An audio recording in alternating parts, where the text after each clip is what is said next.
Oli, pues como ya hice la reseña de la película de Frankenstein de Guillermo del Toro, pues ahora querría hablar un poquito de esa autora, de Mary Shelley.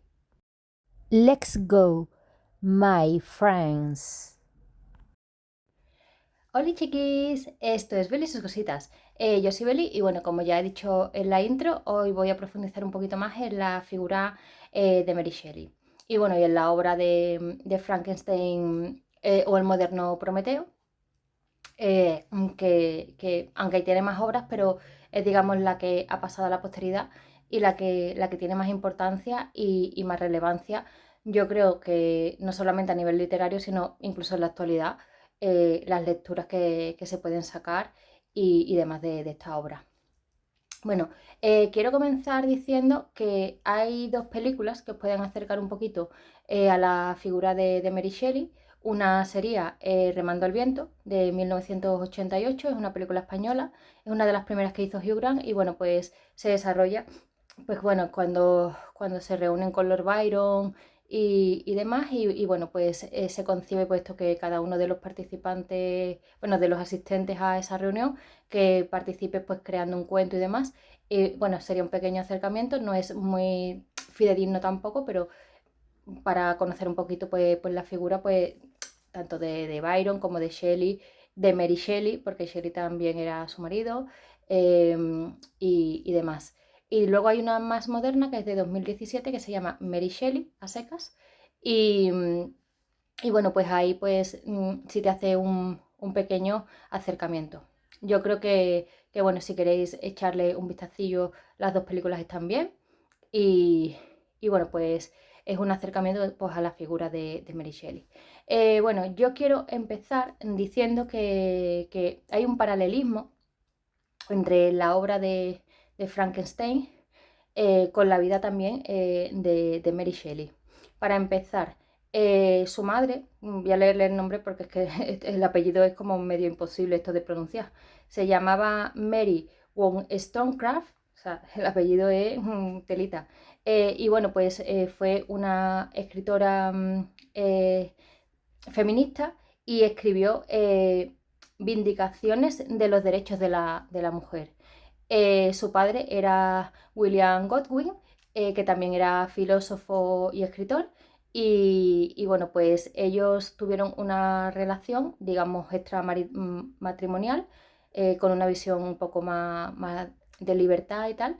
Y bueno, pues cuando se queda embarazada de Mary, pues ella después de dar a luz, 10 días más tarde, contrae bueno, creo que la contrae y a los 10 días es cuando fallece. O sea que con 10 días pues ya queda huérfana de madre Mary Shelley, lo cual también es un paralelismo con la obra, puesto que el desencadenante de todo lo que sucede es la muerte de la madre de Víctor Frankenstein.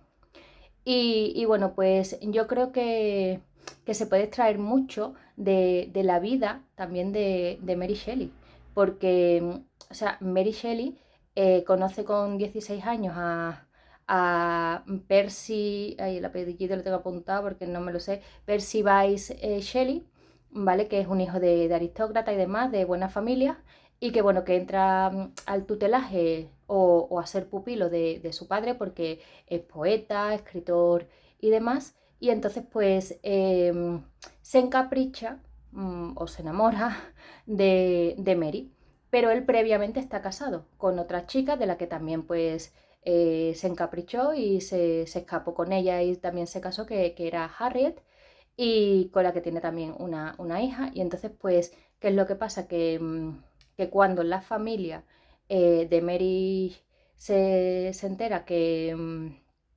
Shelley está casado y demás, pues no quieren que tenga una relación con ella, cuando su padre con su madre realmente habían tenido relación extramatrimonial, es decir, que ellos sí habían tenido esa vivencia, pero aún así lo ven mal y la rechazan. Le dicen, si te vas con este señor, olvídate de tu familia. Su media hermana se va con ella. Y bueno, pues aquí ya llega, digamos, a una serie de periplos. Primeramente, el rechazo a nivel social, es decir, el escándalo de que se ha ido con un hombre casado, que probablemente él no sufriera tampoco ese escarnio por el simple hecho de ser hombre, y ella pues sí lo sufrió por el hecho de ser mujer. Que también es un paralelismo pues, con la obra de ese rechazo también que hay hacia la criatura, ¿no? Luego después el rechazo de su padre, de que le dice directamente que si sigues con ese señor, olvídate de que tienes familia. Víctor Frankenstein, una vez que crea a su criatura, también la abandona, la deja a su suerte porque está horrorizado. Luego después esa idea de pérdida, es decir, Mary Shelley es huérfana de madre y en su obra el personaje queda huérfano también de madre y lo que quiere es extender pues esa concepción de que se puede lograr la inmortalidad, de que se puede lograr, pero sin la figura de la mujer, dándole también esa irrelevancia a la mujer que tenía en aquella época y que tiene actualmente. De hecho, Mary Shelley cuando escribe Frankenstein o el moderno Prometeo, ella lo tiene que publicar de manera anónima. ¿Por qué?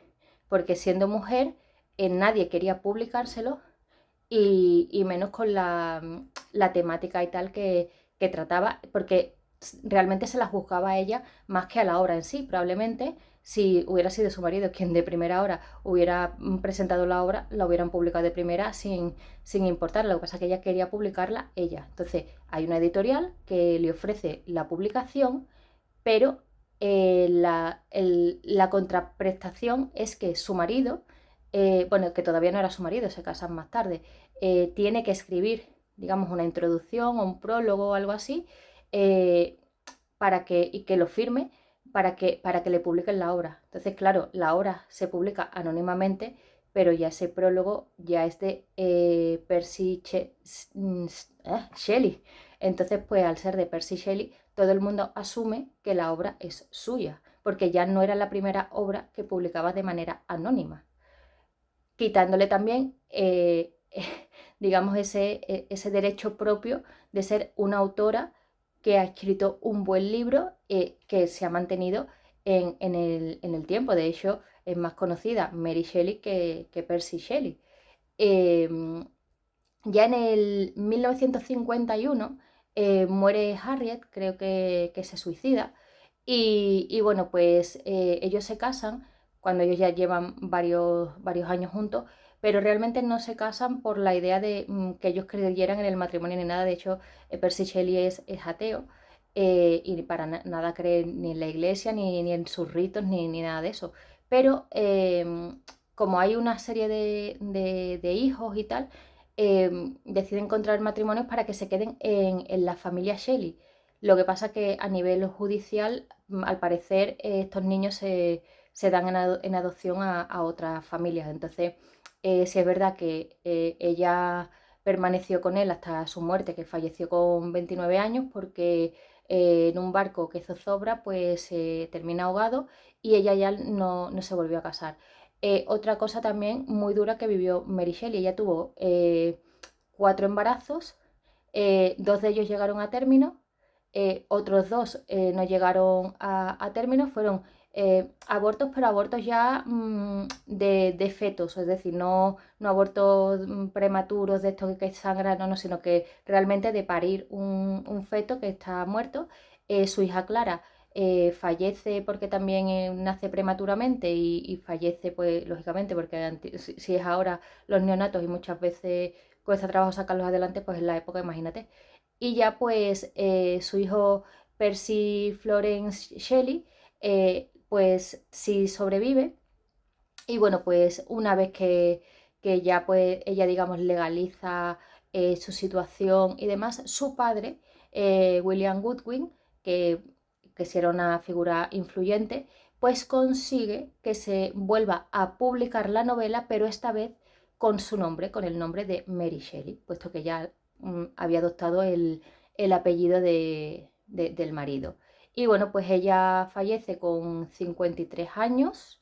No sé si tengo aquí apuntado en 1851, ¿vale? Entonces, a ver, que no fue precisamente una vida fácil para Mary Shelley, sino que más bien fue una vida tortuosa. Primeramente nace en una familia sin madre, y en parte incluso hasta siente cierta culpabilidad porque su madre fallece a los pocos días de parir, con lo cual ella misma también se culpa de esa muerte.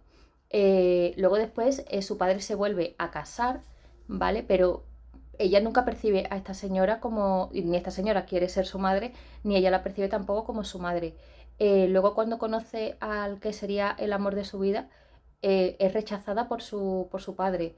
Luego después la serie de periplos, porque sí es verdad que en un primer momento a él económicamente su familia lo dotaba y demás, pero cuando llega el escándalo, la familia le dice hasta aquí, porque lógicamente era una familia aristocrática y no se querían ver envueltos pues en ese tipo de historias, entonces le dejan de surtir, con lo cual se tienen que mudar muchísimas veces huyendo de los acreedores, que, mm, que eso tienen que ser situaciones duras, de que a lo mejor por la noche coge las 4 cosas que pueda y deja el resto porque si no, en fin, que los acreedores me imagino que no serían precisamente personas amables. Y bueno, pues por Dios, cómo se concibe, digamos, realmente lo que es el libro. Pues bueno, con su medio hermana, con Claire, ella tiene una relación romántica con Lord Byron. Sí es verdad que Percy pues se rodeaba, como era escritor y poeta y demás, y aparte había estudiado también en la universidad y tal, él sí tenía, digamos, un elenco de intelectuales y de la época y demás con los que colaboraba y tal. Y entonces, pues en un viaje que hacen a Ginebra, deciden pues alquilar, pues supongo que una mansión o un casoplón grande y tal. Y bueno, pues en Ginebra resulta de que se lía a llover, a llover, a llover y claro, no pueden salir de allí porque no tienen con qué entretenerse, puesto que no es la casa de nadie, sino que es una casa alquilada, con lo cual no hay tampoco grandes tal y bueno, no hay tecnología evidentemente, no hay radio ni televisión ni internet ni nada, con lo cual surge esta idea bueno, de que se plantea que cada uno de los asistentes que escribiera un cuento de terror, un cuento de fantasma, vamos, un cuento gótico básicamente, y que luego después pues, hicieran una especie de concurso a ver quién había escrito el mejor cuento. Entre todos estos devaneos y tal, también se habla de la galvanización, que bueno, que era como una técnica mediante la cual se suponía que mediante estímulos electromagnéticos pues se podía insuflar, digamos, vida pues a algún miembro, algún brazo, algún... Entonces, sí es verdad pues que a Mary Shelley pues le viene como en un sueño, digamos, esta idea de que mediante la galvanización, pues que un personaje principal, pues sea el que insufle esta vida. Por eso yo decía que en la película se centra mucho en el proceso y en cómo llega, digamos, a crearse, digamos, este ser, pero realmente en la novela solamente lo esboza, primeramente porque la galvanización tampoco era algo que se supiera mucho. Mary Shelley sí es verdad que le gustaba la ciencia y demás, pero bueno, tampoco era una experta. Y que bueno, para ella, digamos, lo importante no es el cómo esa criatura se crea, sino para ella lo importante es lo que pasa con esa criatura una vez que se crea.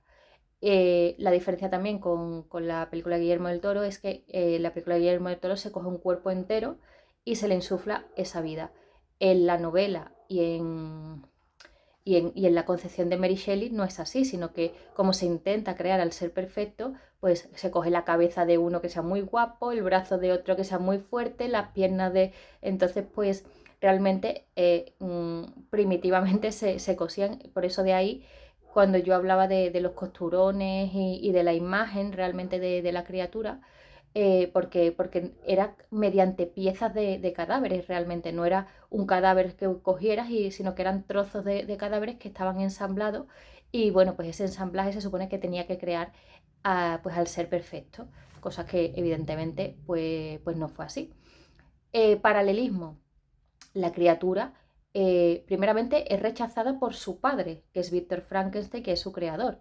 Ella es rechazada por su padre cuando elige irse con Percy Shelley, y vivir una vida con él. Otro paralelismo, la insignificancia de la mujer, es decir, en la relación entre ellos dos siempre hay una desigualdad. Él es como el intelectual, es como la figura importante, es la figura, digamos, de peso de la pareja. Y ella pues es insignificante, es un mero adorno, la que va a parir a los hijos y ya está. Entonces pues también en este sentido de irrelevancia y que realmente Víctor Frankenstein cuando concibe el crear vida no se plantea por ejemplo, lo que hoy sería un in vitro, pero que aún así siga necesitando a una mujer que porte, digamos, ese embrión y demás, sino que lo que se plantea es hacerlo él mismo sin la figura de la mujer, dándole esa irrelevancia a la mujer como que ya ni siquiera para tener hijos. También su paralelismo de que ella es huérfana de madre y Víctor Frankenstein es huérfano también de madre. Si es verdad que ella es de bebé y él de más mayor, pero también ese paralelismo. Luego después, yo quiero pensar que Guillermo del Toro también ha hecho esta reflexión, pensando también pues que su madre fue una de las primeras feministas y que escribió un libro feminista que fue muy revolucionaria y que quizá ella también pues bebió un poco pues de las veces que se leería ese libro, puesto que ella sabía leer y escribir muy bien, puesto que su padre también era un intelectual y la educó y demás. Entonces, pues ella se sabría seguramente ese libro de memoria y quiero pensar que Guillermo del Toro quiere hacerle también un homenaje feminista a ella en la relación de Elizabeth con la criatura. Es decir, en el libro Elizabeth es un personaje que pasa por allí y tal, pero en la película de Guillermo del Toro sí es un personaje que tiene un poquito de más peso. Es un personaje que está en un convento, la sacan de ese convento y le dicen te vas a casar con este señor. Tú no vas a opinar nada, vas a vivir aquí y tal, y no tienes nada que decir. Y la criatura pues un poco lo mismo, es decir, me han creado, yo no tengo nada que opinar, no tengo nada. Y entonces hay esa conexión, ese nexo entre ellos dos que realmente en el libro no existe, puesto que, vamos, se cruzan brevemente. Y ya digo, no voy a contar, por si alguien no se lo ha leído, pues que tampoco sea, o no, y no ha visto absolutamente nada, que tampoco sea, pues, spoiler, aunque bueno, tiempo has tenido, desde el 1800 y pico que se publicó la novela, en fin, tiempos ha tenido, y las películas y demás. Pero creo que Guillermo del Toro hace también ese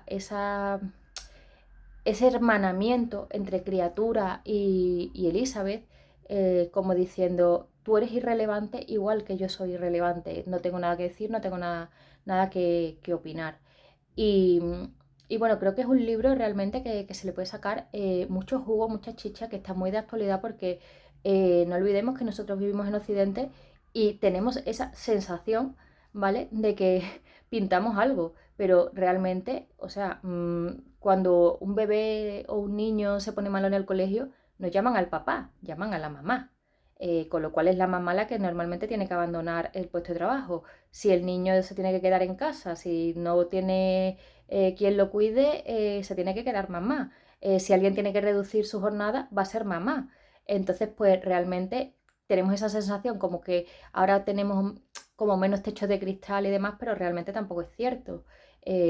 Seguimos teniendo las mismas dificultades que teníamos antes y todavía hay mucho camino que recorrer, pero es que directamente es que hay países en los que la mujer es completamente irrelevante y que solamente sirve para parir hijos y ya está. O sea, países islámicos radicales, países en los que pues las culturas son totalmente patriarcales y que son una gran mayoría, que pensamos que son pocos, pero no. Entonces yo creo que es una novela que realmente deja muchas cosas de manifiesto. También ella es rechazada, otro paralelismo, ella es rechazada por la sociedad, por lo que ella elige, cómo elige vivir y demás, y la criatura es rechazada sencillamente por cómo es físicamente. Eh, Nadie de hecho, en la novela y en la película de Guillermo del Toro, el personaje que es ciego es el único que no juzga a la criatura porque como no la ve, pues es un ser noble, un ser que es bueno y tal, y le enseña y tal. Y cuando son los demás quienes lo ven, se piensan que le va a hacer algo al anciano y cuando viene pues esta persecución y demás, y ese rechazo sencillamente por su aspecto físico. Y eso también es algo que las mujeres también sufrimos, ese rechazo por nuestro aspecto, de si tienes más pecho, más culo, menos cadera, eres más delgada, más gorda, tienes la nariz así, asado, los ojos de tal color, el pelo corto, el pelo largo, en fin, hagas lo que hagas, siempre vas a ser juzgada. Si quieres tener hijos, si no los quieres tener, si quieres ser una persona ambiciosa a nivel de tu carrera y, en fin, hagas lo que hagas como mujer, siempre se te va a juzgar. Y eso también lo tenía muy claro Mary Shelley ya en el 1800, es decir, que ella era muy consciente que, que las decisiones importaban y que ella capeó contra viento y marea en contra de ese rechazo que era a nivel social, pero bueno, que ella decidió asumir pues las consecuencias de sus actos, porque todas las acciones tienen consecuencias, y en este caso pues fue el rechazo social, el rechazo de su familia, el vivir en la pobreza y el perder hijos precisamente porque como tenían que ir huyendo prácticamente de un sitio a otro, pues claro, tampoco eran las mejores condiciones pues para a lo mejor tener embarazo y demás. Y bueno, pues cuando yo creo que se plantea esta idea de vamos tal, ella tiene como ese sueño y lo plasma, y ella como que todas esas cosas que tiene dentro, de esa sensación de orfandad, de rechazo, de irrelevancia, de no pinto nada, ella lo vomita, lo plasma todo y, y ya digo, ella luchó porque realmente Percy, su marido, quiso llevar la novela y que se la publicaran, y ella dijo que no, que la novela era suya y que quería que se la publicaran a ella. Y no es hasta tiempo más tarde, después de que ya se había editado una primera vez anónimamente y que todo el mundo pensaba que era de su marido, cuando ya se edita, gracias a su padre y a la influencia que tenía, con su nombre, con su nombre. Y realmente ha pasado a la historia. Y bueno, pues yo os recomendaría mucho, si no habéis leído el libro, que lo leáis. Si queréis ver algunas de las adaptaciones que ya comenté anteriormente, también está disponible. Como digo, existen estas dos películas, que una es, si se centra más en la figura de Mary Shelley, que es la película concretamente se llama Mary Shelley de 2017, y otra pues que en un poco de ese ambiente de donde se fragua la idea de la novela, que es Remando al viento. Por supuesto, el libro ultra mega recomendadísimo, una visión muy actual, y por supuesto pensar una cosa, que yo es un libro que me leí, no sé, cuando tendría 14, 15, 16 años. Evidentemente yo en esas edades no tenía ni esa conciencia ni de feminismo ni de absolutamente nada, pero yo ahora sí, examinándolo y, viendo, digamos, pues estas similitudes entre su vida y esta obra, creo que es muy interesante de revisitar. El que no se lo haya leído, una invitación estupenda, y el que se lo haya leído, seguramente ahora lo vea desde otros ojos, porque no es lo mismo leerse un libro cuando uno tiene 20 años que cuando tiene 50, porque tus vivencias han sido diferentes, tus experiencias son diferentes, tu madurez también es diferente, y ya puedes ver las cosas desde un sentido crítico diferente. Así que pues nada, ahí os dejo un poco pues con un poco un esbozo de lo que fue la vida de Mary Shelley. En fin, tampoco voy a contar obra y milagros porque no va de eso. Recomendaros encarecidamente el libro, que veáis que hay pues esos paralelismos entre la propia autora y la novela, y, y que bueno, que espero que os haya aportado, que os haya abierto la mente hacia otra forma de ver el libro, si lo habéis leído, y si no lo habéis leído, que os entre interés, que sepáis pues, que la figura también tuvo una vida interesante, puesto que sufrió una serie de peripecias y demás. Y nada, pues yo invitaros a que os suscribáis al canal, que le deis a la campanita para que YouTube os avise cuando suba vídeos, para que eso suceda, reproducir varias veces para que el algoritmo cada vez se lo vaya recomendando a más personas, dar like, deditos arriba, que para vosotros es gratis y bueno, a mí me ayudaría si alguien sabe hypear, que hype y que le dé más visibilidad al vídeo. Este mismo canal también existe en Instagram, se llama también Beli y sus cositas. Yo me despido hasta un próximo vídeo y chao, velos.